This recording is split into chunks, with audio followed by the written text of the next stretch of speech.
சுந்தரகாண்டத்துல ராவணன் மிரட்ட வரான் அசோகவனத்துல சீதைய. இப்ப சீதை என்ன பண்றா, பக்கத்துல இருக்க புல்ல கிள்ளி அவன் நடுவுல போடுறா. திருணமந்தரத்தை கிருத்வா பிரத்யுவாச்ச சுச்சிஸ்மிதா, புல்ல கிள்ளி போடுறா.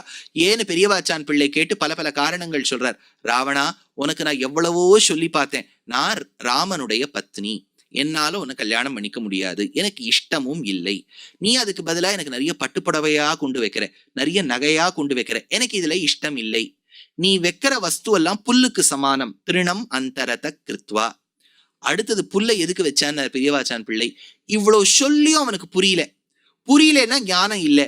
ஞானேன ஹீனஹா பசுபி சமானஹா. ஞானம் இல்லாதவன் பசுவுக்கு சமம். பசு என்ன சாப்பிடும்? புல்லு. அதனால திருணமந்தரத்தை கிருத்வான்னு வச்சாலாம். அதனால அது ஒரு அர்த்தம். ஞானம் இல்லாதவன் பசுவுக்கு சமம் புல்ல வச்சா. இன்னொரு அர்த்தம், ஞானத்தால எல்லாத்தையும் பார்க்க தெரிஞ்சதுக்கு ஜீவாத்மா, ஜீவாத்மாக்கு பசுன்னு பேர். அதனால பசுனாம் ரூபம், எதிர்மறையான அர்த்தம் இருக்கு பாருங்க. பசூனாம் ரூபம் பஷ்யந்தீதி பாவஹ. பஷ்யந்தி பசவோ ஜீவா விதாபிஸ்திரிசிபிஸ்திதாஹ தேஷாம் ரூபம் து யச்சக்ரம் சைதன்யம் ஹேயவர்ஜிதம் தத்ரூபம் ஹமைவேஸ்யாமி சிதானந்தாதி ரூபிணி மச்சக்தி லேஷாஸ்தே சர்வே ஜீவாத் சக்தி சஞ்ஞகாஹ அப்படின்னு இந்த இடத்துல எடுக்கிறார். அன்னஸ்ய யசஹ அத்யத இதி அன்னம். எது அளவுக்கு மேல சாப்பிட்டா நம்மள சாப்பிட்டுருமோ அது அன்னம், அளவோட எது சாப்பிட்டா நாம் அதை சாப்பிடலாமோ அது அன்னம். அத்தும் போர் அர்ஹதி அன்னம், எது சாப்பிட தகுந்ததோ அது அன்னம். அப்பேற்பட்ட அன்னஸ்ய யசஹா. இதுக்கு அர்த்தம் எப்படி சொல்லணும்ங்கிறார். ஒன்னும் ஜீவாத்மாக்கள் நம்மள சொல்லும் போது நம்ம முக்குணங்களின் சேர்த்தி, சத்வ ரஜோ தமோ குணங்கள் 3 நமக்குள்ள இருக்கு. எப்பவுமே 3ங்கிற நம்பரை நீங்க 100ஆல டிவைட் பண்ணிட்டேன்னு வச்சுக்கோங்க, it will be a non-terminating decimal. 33.33333 ஒன்று இருக்கும். அப்போ மேத்ஸ்ல ரொம்ப சுலபமா ஒன்று சொல்லுவா, 33.33 பிளஸ் 33.33 பிளஸ் இன்னொரு 33.33 இருக்கு இல்லையா, அது 33.34 ஆக்கிடும்பா. அப்பதான் உங்களுக்கு 100 வரும். அதனாலதான் தசரதருக்கு ஒரே குழப்பம். இந்த பாயசத்தை 3 பேருக்கு பகிர்ந்து கொடுக்கணும்ங்கச்ச யாராவது ஒருத்தருக்கு கொஞ்சம் ஒண்ணு விஞ்சோ, இவர் சாப்பிட முடியாது, அதை என்ன பண்றதுன்னு பார்த்தார். அதனாலதான் உடனே அட்வொகேட்டை கூட்டார். அவர் சொல்லிட்டு, see, as per the legal document, Kausalya is your wedded wife. Kausalya must get 50% நோட்டார். அதனால 50% கௌசல்யா கொடுத்துட்டார். விஞ்சி 50ல என்ன பண்ணார், 25% சுமித்ரைக்கு கொடுத்தார். அடுத்தது விஞ்சி அந்த 25ல கொடுத்துட்டோ அந்த பிரிக்கும் போது அதுல ஒரு 12.5 கைகேயிக்கு கொடுத்துட்டு விஞ்சிய 12.5 திருப்பி சுமித்ராக்கு, அனுசிந்திய சுமித்ராயை புனரேவ மகாமதின்னு திருப்பி கொடுத்தார். அதனால இதை டிவைட் பண்றது எப்பவுமே ரொம்ப கஷ்டம். அதனால இந்த இடத்துல என்ன சொல்லிடுத்து, சத்வ ரஜோ தமோ குணங்கள் 3 குணங்கள் ஒரே இடத்துல ஒரு ஆணுக்கு ஒரு ஜீவாத்மாக்கு சேர்ந்துருக்குன்னு வச்சுக்கோ, அதை எப்படி பிரிக்கிறதுன்னு கேட்டார். சத்வ ரஜோ தமோ குணங்கள் 3மே நம்ம கிட்ட இருக்கான்னு முதல்ல சந்தேகம் வந்துடும். இருக்கு.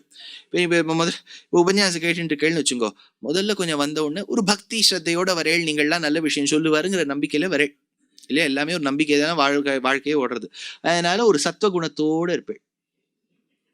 இப்ப இந்த உபன்யாசம் பரவாயில்ல, கொஞ்சம் கொஞ்சமா ஏதோ பதார்த்தம் சொல்லிட்டு வருது. இப்ப ராமாயணம் மகாபாரதம்லாம் சட்டுன்னு ஒரு ஸ்லோகத்துக்கும் அர்த்தம் சொல்லாம ஒரு மாதிரி தினசா எங்கெங்கயோ போயிட்டு நாங்க வந்துருவோம் டாபிக். அப்போ ஒரு சின்ன கோவம் வரும்.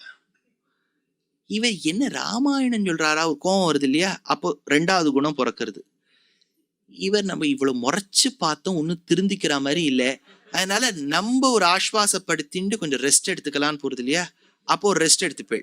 அப்போ தமோகுணம் ரஜோகுணம் சத்வகுணம் 3மே இருக்கா. இது 3த்தின் சேர்த்தியான ஜீவாத்மாவுக்கு அனுகிரகம் பண்ணக்கூடியவள் அவள் ஆயிடுதா. ஆனா ஜீவாத்மா இப்போ பத்த ஜீவானா மட்டும் இல்லையே, முக்த ஜீவனா போறது, நித்திய ஜீவனா போறது. அப்ப பார்க்கக்கூடிய பகவான் கிட்ட 6 குணங்கள் இருக்கு. ஞானபல, ஐஸ்வர்ய வீரிய, சக்தி தேஜஸுக்கள் இருக்கா. அப்ப 6 குணம் அங்க இருக்கு, முக்குணம் இங்க இருக்கு. இந்த 2 இடத்துக்கும் அனுகிரகம் பண்ணக்கூடியவள் அவள் அப்படிங்கிற ஸ்லோகம் இருக்கு. திரைகுண்யம் ஷட்குண்யோத்தம் ச த்விதானம் பரிகீர்த்திதம் திரைகுண்யம் அனுபத்தானாம் இது ஏஷாம் அதேரத்து அப்படின்னு லக்ஷ்மி தந்திரத்துல எடுக்கிறா. அதனால அன்னஸ்ய யசஹ அனுகிரகம் பண்றாங்கச்ச 2 விதமான ஜீவன்களுக்கும் தாயார் அனுகிரகம் பண்றா. அதனால மனசஹா காமம் ஆகூதிம் வாசஹா சத்யம் அசீமஹி பசூனாம் ரூபம் அன்னஸ்ய மயி ஸ்ரீஹி ஸ்ரயதாம் யசஹா. 10வது ரிக்கா எடுத்து 11வது ரிக்கு. கர்தமேன பிரஜாபூதா மை சம்பவ கர்தம ஸ்ரீயம் வாசயமே குலே மாதரம் பத்மமாலினி அப்படின்னு இருக்கா. இதுக்கு என்ன சொல்றார், கர்தமேன பிரஜாபூதா, கர்தமரே நீ வளர்த்த உன் பொண்ண எனக்கு கொடு அப்படின்னா ஸ்ரீ மகாலட்சுமிய கொடு. கர்தமருக்கு ஒரு காலத்தில் பெண்ணாக அவதரித்தவள் ஸ்ரீ மகாலட்சுமின்னு இதுல இருந்து தெரியுது. அதனால சொல்றார், க்ஷீரோதாரணவ சம்பூதாம் ஸ்ரீயம் ஜக்ராஹ கர்தமஹ பிரஜாத்வேன ததா லக்ஷ்மி ததா பிரபிருதி கர்தமி. தாயார் ஒரு காலகட்டத்தில் சமுத்திரராஜாவுக்கு பெண்ணாக இருந்தாள். தேவர்களும் அசுரர்களும் பார்க்கடலை கடைய செய்தே தாயார் லக்ஷ்மி க்ஷீர சமுத்திரராஜ தனையாம்னு வெளியில வந்தா. வெளியில வந்த தாய அப்பா அமுச்சுட்டார், வெளில போ, நீங்க யார வேணாலும் கல்யாணம் பண்ணிக்கோணும். அப்ப யார வேணாலும் கல்யாணம் பண்ணிக்கோன்னு ஒரு பக்கம் இருந்தாலும் வந்த இந்த ஸ்ரீ மகாலட்சுமியை விடக்கூடாதே. ஏமா, நான் உன்னை எம் பெண்ணா தத்து எடுத்துக்கிறேன்னு கர்தம பிரஜாபதி எடுத்துட்டாராம். கர்தம பிரஜாபதிக்கு குணவதியா இருக்கக்கூடிய தாயார் பெண்ணா இருக்கா மாதிரி, அம்மா கர்தமர், முதல்ல கர்தமர் கிட்ட பிரார்த்திக்கிறோம், கர்தமரே இப்பேற்பட்ட குணவதியை உன் பொண்ணா வச்சுண்டியா, அதே மாதிரி எனக்கும் குழந்தையை கொடு. கர்தமேன பிரஜாபூதா மயி சம்பவ கர்தம அப்படின்னு இருக்கா, அதாச்சு. மயி சம்பவ கர்தம பிதா புத்திரேன பித்ருமான். நீ உனக்கு எப்படி இந்த குழந்தை பிறந்திருக்கோ எனக்கும் அந்த மாதிரி ஒரு குழந்தை வேணும்னு ஒரு ஆசை. இன்னொரு அர்த்தம் சொல்ற என்னன்னா, சர்வேஷாம் ஏவ லோகானாம் பிதா மாதாச்ச மாதவஹா. இந்த இடத்துல என்ன சொல்றார், தாயார்கிட்ட ஒரு பிரார்த்தனை வைக்கிறதா வேதம். கர்தமன் உன் பிள்ளை தானே சார், கொஞ்ச நாளைக்கு முன்னாடிதான் கர்தமரோட பொண்ணு தாயார்னு சொல்லிவிட்டு ஞாபகம் வச்சுங்கோ. இந்த அவதாரத்துல கர்தமருக்கு பெண்ணாக தாயார் இருந்தா, ஆனா ஜகத்துக்கு ஈஸ்வரியாய் தாயாய் இருப்பதால் ஒரு விதத்துல இவரும் அவளுடைய பிள்ளை தானே. அதனால அப்பேற்பட்ட கர்தமரை போல் உத்தமமான ஒரு பிரஜாபதியை ஈண்டெடுத்த தாயே, எனக்கு கர்தமனை போல் ஒரு பெண் பிள்ளைய கொடு. முன்னாடி கர்தமர் கிட்ட உன் பொண்ணு மாதிரி ஒரு குழந்தை எனக்கு வேணும்னு சொல்றது, இப்ப தாயார்கிட்ட போய் கர்தமர் மாதிரி எனக்கு ஒரு பிள்ளை வேணும்னு சொல்றது. எப்படி வேணாலும் வச்சுக்கலாம்னு சாஸ்திரம். அதனால மாதரம், அதனால கர்தமேன பிரஜாபூதா மைசம்பவ கர்தம ஸ்ரீயம். அப்பேற்பட்ட தாயாரே வாசய மே குலே மாதரம் பத்மமாலினி. அப்பேற்பட்ட தாயாரே பத்மமாலினியாய் இருப்பவளே அப்படின்னு இருக்கு. இப்ப பத்மமாலினின்னா என்ன? பத்மன்னா என்ன? தாமரை. இவ்வளவுதானே சார், சிம்பிள். பத்ம மாலினின்னா என்ன? பத்ம மாலை, தாமரை மாலை, தாமரை மாலையை தரித்திருப்பவள். கமல புஷ்ப தாரிணி பத்மமாலாலங்கிருதௌ சௌந்தர்ய லாவண்யாதகாரதையா சர்வாஹ்லாதனகாரிணி ஸ்ரீயம். பத்மமாலையை, தாமர மாலையை தரித்திருப்பவள் அப்படின்னு ஒரு அர்த்தம் இருக்கா. இன்னொரு விசேஷமான அர்த்தத்தை லக்ஷ்மி தந்திரம் காண்பிக்கிறது. படிச்சுடுறேன், ஸ்லோகம் என்னன்னு அர்த்தம் சொல்றேன். சுஷும்னா நாமயா நாடி நாடி சக்கரஸ்ய நாயிகா முக்தியானம் மகாயானம் யோகியானம் இதி ஸ்ருதா சக்திர்யா வைஷ்ணவி சூக்ஷ்மா மன்மயி பரிகீர்த்திதா சங்கல்ப விஷயஹ சர்வோ யாமாலாம் அவ்யவதிஷ்டதே ஊர்த்வம் சாதஸ்ச யாபித்வா பிரதிஜீவம் வபுர்கதிம் வியாப்தா பரமமாகாசம் சா சுஷும்னேதி கீயதே முக்தேய் அகில ஜீவானாம் சம்சாரகில கேதினாம் சாஹம் யுஷ்மானுரூபேண வர்த்ததேஹேஷு தேஹினாம்.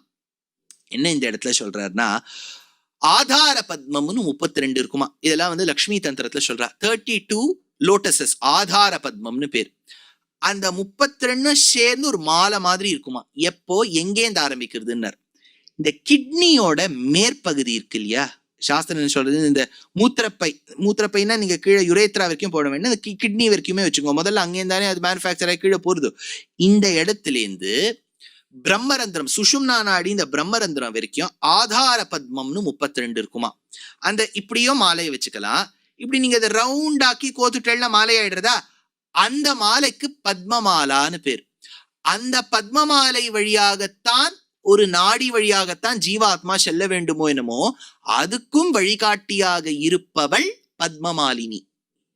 சாதாரண மாலை மட்டும் அல்ல, இங்க இருக்கக்கூடிய ஆதார பத்மத்துக்கும் மாலையாக அப்படின்னு இப்பேற்பட்ட தாயாரை பத்தி ரொம்ப அழகான ஒரு ஸ்லோகம் எடுக்கிறார். ஆமோத அத்புதசாலி யௌவனதச வியாச்சோ வியாகோச்சம அம்லானிமத் சௌந்தர்யாமிருத சேக சீதலமிதம் லாவண்ய சூத்ரார்ப்பிதம் ஸ்ரீரங்கேஸ்வரி கோமலாங்க சுமனச சந்தர்ப்பணம் தேவிதே காந்தோரஹ பிரதி யத்னமர்ஹதி கவிம் திக்மாங்கண்டா காண்டாகுலம். இந்த கவி சொல்றார், பத்மமாலை தரித்திருக்கக்கூடிய நீ தாயார் பத்மினி, பத்மஹஸ்தே, பத்மமாலை, பத்மதலாயதாட்சி, விஸ்வப்பிரியன்னு சொல்றோம் இல்லையா, பத்மத்தை மாலையாக வைத்திருப்பவள். கையில் பத்மம் வைத்திருக்கக்கூடியவள். ஆச்சா, இப்பேற்பட்ட தாயார் மகாலட்சுமி பெருமாளுடைய மார்பில இருக்காருன்னு அந்த கவி சொல்றார். சொல்லிட்டு வருத்தப்படுறார், இவ்வளவு சௌகுமாரியமான கமலத்தை ஒத்திருக்கக்கூடிய கையும் காலும் மாலையும் தரித்து இருக்கக்கூடிய ஒன்னை கடோரமான ஹிருதயமான பெருமாள் மார்பில இருக்கேன்னு நான் சொல்லிட்டேனே, நான் உங்ககிட்ட மன்னிப்பு கேட்கிறேன் அப்படின்னார். அப்படின்னா அவ்வளவு சௌகுமாரியம் ததும்பும். ஜான்சன் அண்ட் ஜான்சன் அட்வர்டைஸ்மெண்ட்ல எல்லாம் நீங்க பார்த்தீங்கன்னா ஒரு குழந்தைய வைப்பா, அது எங்கேருந்தா அந்த குழந்தைய பிடிக்கிறாளோ அவ்வளவு அழகா இருக்கும், அதை தொட்டா செவந்துரும், அவ்வளவு சௌகுமாரியமாம் தாயாருக்கு. அதனால அப்பேற்பட்ட பத்மமாலினி அப்படின்னு இந்த இடத்துல எடுக்கிறார். 12வது இருக்கு, ஆபஹா சிருஜந்து ஸ்னிக்தானி சிக்லீத வசமே கிருஹே நிஜ தேவீம் மாதரம் ஸ்ரீயம் வாசய மேகுலே. ஹே சிக்லீத, இது நீங்க விதேசங்கள்லேருந்து வந்த பிரிட்டிஷர்ஸ் இவாள்லாம் வரும்போது, ஜெர்மன்ஸ் இவாள்லாம் வரும்போது, அதுல சில பேருக்கு இந்த சனாதன தர்மத்தில் அபிருச்சி பிறந்து, நல்ல எண்ணமே வச்சுக்கலாம், அவ என்ன பண்ணிட்டா, they got into the task of translating. Max முல்லர்லேருந்து ஆரம்பிச்சு எல்லா டிரான்ஸ்லேஷன்ல வந்தா. இந்த டிரான்ஸ்லேஷன்ல என்ன ஒரு ப்ராப்ளம்னா, வேதத்துக்கு எஸ்பெஷலி வேதத்துக்கு one must have adept knowledge in understanding the nuances of the Vedic mantras with the help of authentic, ancient, approved commentators.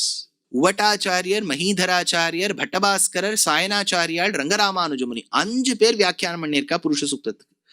இதெல்லாம் ஒரு மாதிரி படிச்சு புரிஞ்சு உள்வாங்கி இன்டர்னலைஸ் பண்ணால்தான் you will be able to arrive at a acceptable meaning to புருஷ சூக்தம்.